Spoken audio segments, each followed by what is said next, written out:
What's up everybody, this is Master Ian Gamer, and last night the PTR updated with a new patch featuring a ton of new nerfs, buffs, and quality of life changes for a bunch of different heroes. Additionally, there are some changes to the hero gallery, and even a small but very important change to the practice range. So without further ado, let's jump right on in and take a look at what all is new. So first up, looking at the hero changes, channeled and transformation ultimate abilities now restore ammunition after completion for some heroes. What this means is that if you use your ultimate without full ammo in your gun, by the time the ultimate ends, your gun will have reloaded. This will affect Junkrat's Riptire, Pharah's Barrage, Roadhog's Whole Hog, and Zenyatta's Transcendence, as well as Genji's Dragon Blade and Winston's Primal Rage. This is actually an incredibly helpful quality of life change, and is one that the community has been asking for quite a long time at this point. This really isn't going to affect the balance or the meta status of any of these heroes, however it'll just make them feel better to play, essentially. All in all, I think these are great changes to be getting.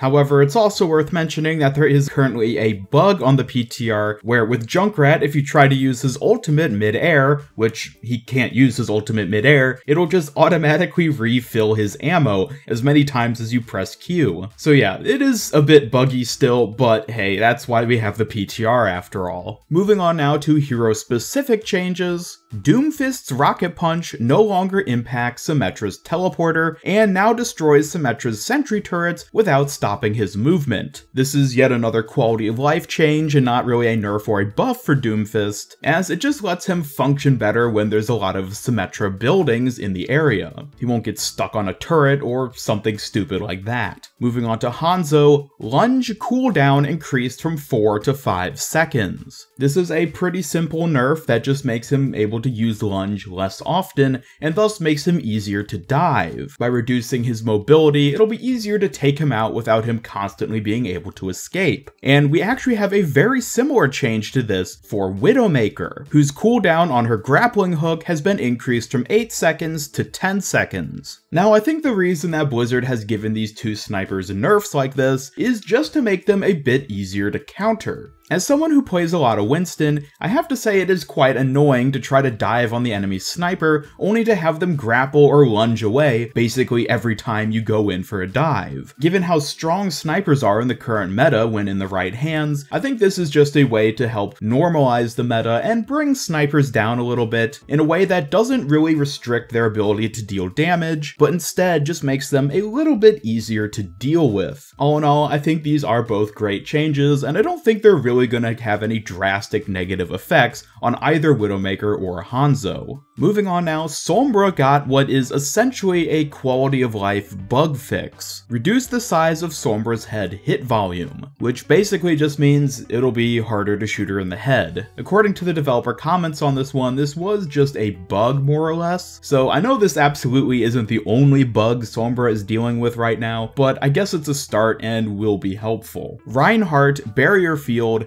Decorative Insignia no longer protrudes from the shield's surface. By smoothing out Reinhardt's barrier field, this is supposed to help prevent any sort of inconsistencies when it comes to blocking projectiles such as Junkrat's grenades. This is just yet another nice quality of life change. Unfortunately, not really what I was hoping we would end up seeing when it comes to Reinhardt, who, much like Sombra, needs quite a few other bug fixes as well beyond this. Now moving on to Zarya, she got a pretty significant nerf and a pretty significant buff. First, the buff energy drain rate reduced from 2 per second to 1.6 per second, and for the nerf, graviton surge radius reduced from 8 to 6 meters. Essentially what this is going to do is mean that she can charge her ultimate a little bit faster because she'll be able to deal more damage by more easily maintaining a higher energy level, but at the same time graviton surge itself won't be quite as powerful in that it won't be able to suck in as many people due to its smaller radius. We of course have been seeing an annoying annoyingly meta combo with Hanzo and Zarya using their ultimates, and hopefully this is going to help reduce that a little bit by making it just a little bit easier to avoid the graviton, but at the same time she is going to be getting graviton more often now. So this will be an interesting one to see how it plays out. Personally, I actually really like this change because graviton has always been an incredibly high impact ultimate, which took a long time to charge up, but had a huge effect when used. So this is again kind of normalizing the power of the ultimate, and honestly I'm quite excited to try it out. I don't think it's really going to change up how Zarya's played at all, but I do think it's going to be a great change. Now there were also a number of significant changes to the game's support heroes. Every single support hero except for Zenyatta got either a nerf or a buff. However, I actually already made a video going in depth talking about these changes yesterday, so rather than just repeat myself again today in this video, I recommend you go check out that video linked through the card on screen if you want to see all the details about that. Anyways, moving on now to the new hero gallery changes, we got a brand new button on the main hero select screen, which is called What's New. And by clicking this, you can actually see all the brand new cosmetic items you've gotten that you haven't otherwise already looked at. For example, here we can see the Simple Geometry Hanzo voice line, and from this menu then you can just go ahead and select it and equip it on the hero. Additionally, when you go to the gallery of a specific hero, you can see that they've updated the buttons down at the bottom for viewing their weapons. Rather than just having a previous and next button to cycle through, you can actually click on the icon for that specific weapon to view it in the various states for whatever skin you have equipped. Also, if you go to a specific category, there's now an option to buy all within that category. I don't think this is going to be used too often. Mainly it's going to be for people who have a ton of credits and just want to buy everything for probably a new hero. It'll make it a lot quicker, so you don't have to go through individually and purchase every single thing. Now last but not least, we have a very significant change on the practice range, which honestly I don't think words can do very much justice to describe, so I'll just show it to you guys instead.